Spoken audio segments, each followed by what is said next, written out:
Hey guys, this is Anthony Morganti. I am MrPhotographer.com. Today, Skylum Software updated Luminar AI to version 1.2.0. In this video, we're going to talk about a couple of the more significant things that are new in this version of Luminar AI. In the description below this video, I'll have a listing of everything that is new and added to this version of Luminar AI. I'll also have links to their website so you can check it out there. I also have a discount code. If you haven't purchased it yet, you can purchase it using my discount code and save a few dollars. All right, let's jump right into the main thing that is new, and that is they've added the ability to have reflections of a sky in water. So if you replace a sky, it will reflect on any water that is there. Now, unfortunately, I don't have a ton of images actually that have flat water in it that would show a reflection, but we'll have to make do with what I have. So I have this image here. So we'll go to the Sky AI filter, and they've made some significant changes to this filter itself. First of all, when you go to Sky Selection, you could actually see a little preview of the skies here, and then you maybe get a better idea which one you want to use. So I could, let's say, do something pretty dramatic to this image. I'll click on this one, and I'm picking on this one for a reason, because I think it kind of gives you a good idea. First of all, the reflection.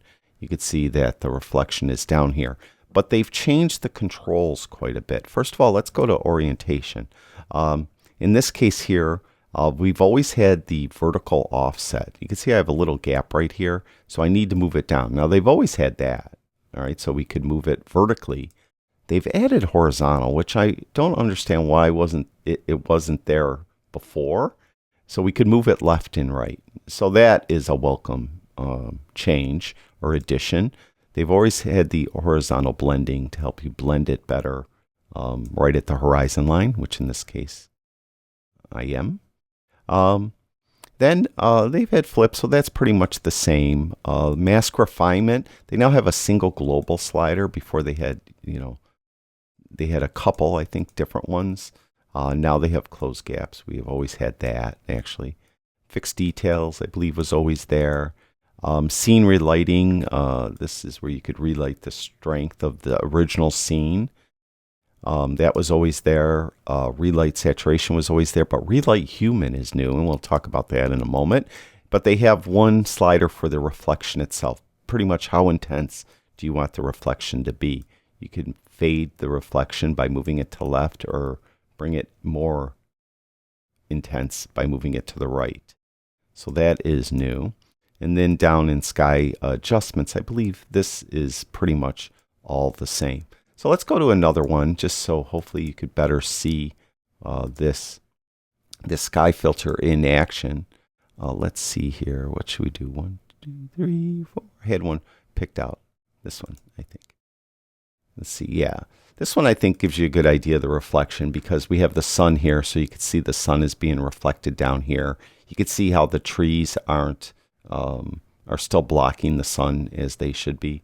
So we have that reflection there. Let's go to orientation. Again, we could do something with horizontal blending. Bring it in a little better behind those trees. That vertical offset, so we again can move it up or down. And you can see how the reflection moves with it.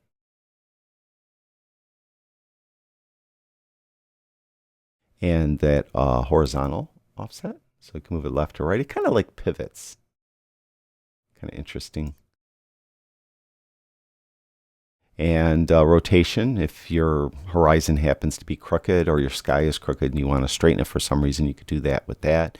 We always could flip the sky that way. Let's see, mask refinement, the global, see if we could get it to blend in with the trees a little better. Close gaps. Doesn't really need it on this one. Fixed details, not really needed on this one. Reflection itself, we could get a little more maybe intense, like that. So you can see it does a pretty good job. Let's go to another one with a person in it, and I'll show you the refinement for a person, relighting the person. We'll go to Edit, and we'll go to Sky. Let's go to Sky Selection. Let's do a dramatic sky for this one. And I don't know, let's just pick one and see what happens. Okay, let's go with that one. Then what we need to do first of all is we need to go to sky adjustments and we need to defocus it. You can see how blurry the background is. This is a stock photo here. This isn't my own photo, but you can see the background's real blurry, so we need to blur that sky as well. And if we go then to scene relighting, you can see the relight human. So you could just basically change the light subtly on the person in the scene to try to get it to better match the lighting of the area they're standing in. So that is pretty much the new sky replacement filter. It's one of those things that you're really going to have to use and, fiddle with it, and you'll find that you could do a lot with it and hopefully get the sky to look very natural in the image. Now I want to show you another new feature a lot of people have been clamoring for. We'll go to this one. You now have the ability to add your watermark to an image, and you do it with local masking. So we'll go to Edit, and we'll go to the local masking tools, and we'll go to Add, and we'll go to Texture. And now what we're going to do is we're going to add our watermark as a texture. So we'll go to Load Texture, and you can see I have a number of PNG files with my watermark. I'm going to choose the white one for this image, and we'll click Open. And you can see that it plops it right down, full size, right on the image with a 50% opacity. So you could make it more intense if you wanted to. But we need to resize it. So to resize it, we're going to go to Place Texture. And when you do that, you'll get handles, and you'll be able to shrink it down to the size you want. You'll be able to move it wherever you want on your image. I'm going to keep it over here in the lower left-hand corner. I'm going to leave it relatively large just so you could see the adjustments I do to it. I probably wouldn't in real life. Well, first of all, in real life, I don't really put watermarks on my image, but if I did, I wouldn't have it that big.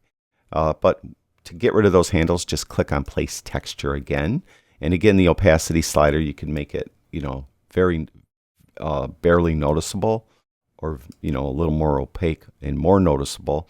Now, there is some settings here, for the mask itself. This has nothing to do when you're adding a watermark to your image. This is when you're doing actual textures to an image. So these sliders up here don't have anything to do really with your watermark. Advanced settings probably don't either. You could try different blend modes to see if you want to try to get a different color, of the watermark. The brightness will affect the brightness of the image slightly. Not as much as opacity though. And contrast, I don't think it does anything either. And saturation, if you have a watermark that has colors in it, I guess that would work. And hue, again, not applicable here. So most of these settings aren't applicable to a watermark, but at least you have the ability now to add a watermark to an image. Now I'll just mention one thing very quickly.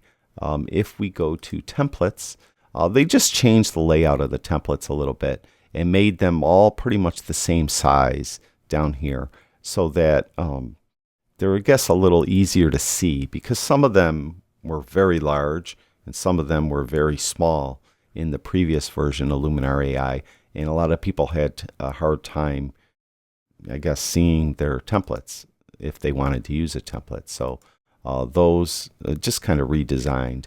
So the two main new features I talked about are the sky replacement enhancements with reflections and the ability to put a watermark on an image. Again, in the description below this video, I'll have a list of everything that's new. So that's Luminar AI 1.2.0. Thank you, everyone who watches my videos. I really do appreciate it. I'll talk to you guys soon.